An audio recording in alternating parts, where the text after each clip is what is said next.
After saying his name endlessly on the campaign trail,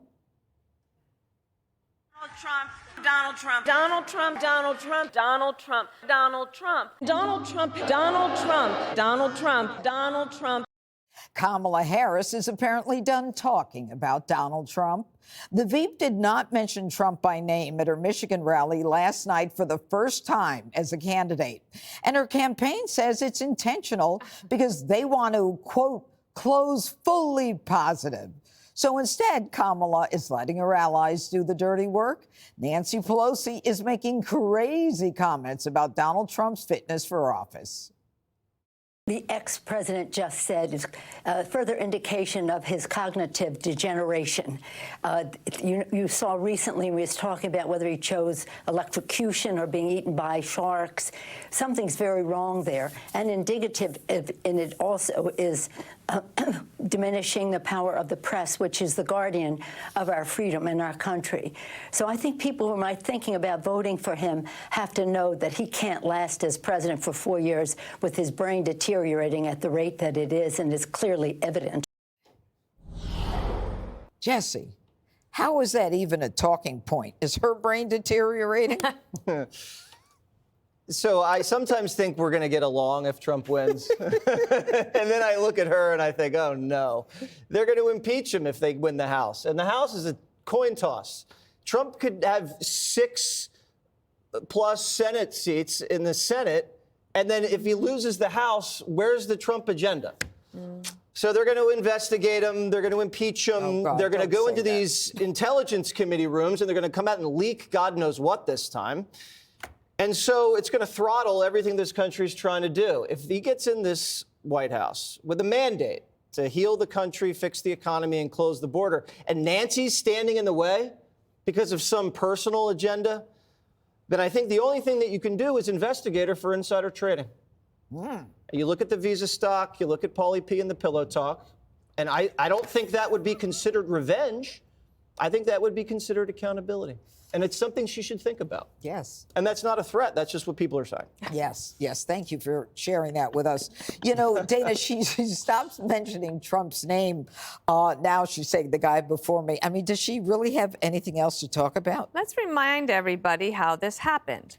How do you know she stopped saying his name? Because her staff made sure to tell all the reporters to make sure you notice that she stopped saying his name. What did that follow? Well, Future Forward, the PAC that is supporting her, is not allowed to directly communicate with her. And they were sending smoke signals through the New York Times that their direction of going after Trump all the time and calling him a fascist was not working. And the Kamala Harris people would send back through the New York Times reporter, we think it is working. I'm telling you, it's not working. And they're telling us through the newspaper. And then all of a sudden they say, oh, now she's not talking about him anymore, and she wants to end positively. This is not something she decided. This is something that they finally realized that Future Forward was correct. Not only did she not mention Trump, she did not mention an economic plan. She did not mention how to actually secure a border. She did not mention how to support Israel in what looks like World War III. She did not mention a plan for inflation or a plan for energy that we talked about yesterday. She's not mentioning anything. It's a cotton candy closing. All right, Jessica, you know, she keeps saying we aren't going back, except Americans and thinking and looking back, remember things were better 5-6 years ago, and they also think the country's going the wrong direction. But she really does want to look back because she wants to go back to Roe versus Wade. How's that for an opening? A lot of people want to go back to those protections, and that might be the Republicans' undoing tomorrow when people go to the polls. Jesse? It could be. What do I know? Very little. Walked right into that one. Totally. Open door. Just like your border policy.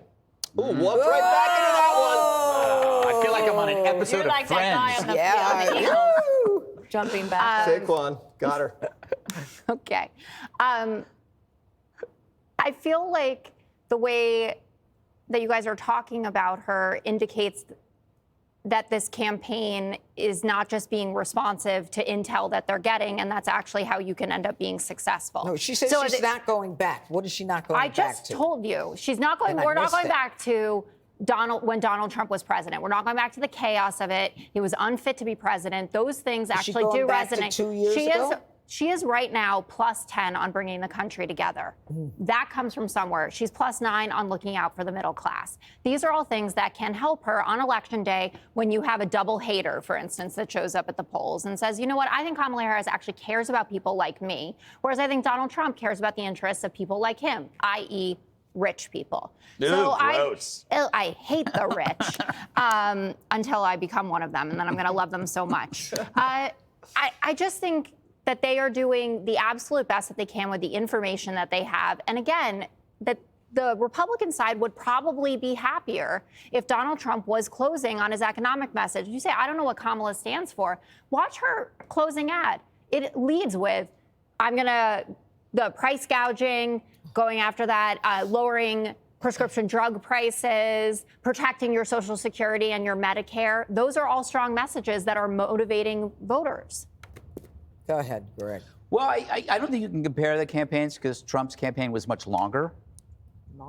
Longest in the Never history. ending. The longest in history. Kamala was lucky. She only had to do it for 60 days and barely showed up. You know, I learned a lot in this segment. I didn't know any of that stuff, and I was like, I got nothing to add. Although I will add this. The real closing argument to me is one of extortion. It's got that feeling that if Trump wins, we will scream and cry and burn and riot, just like we did in 2016 for 3 years. And I do think that has an effect on people. It has an effect like, geez, I really don't care that much about who wins. I just want to be left alone, and I don't want people yelling. I don't want protests. So you know what?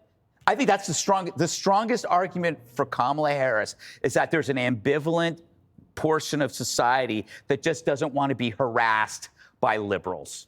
And so the liberals are going to be screaming and saying it's on you if she loses. So it's like, fine, whatever. I'll vote the crazy lady in. Boy, is that scary. It is. Coming up, Kamala is sending Will Ferrell out to threaten the voters.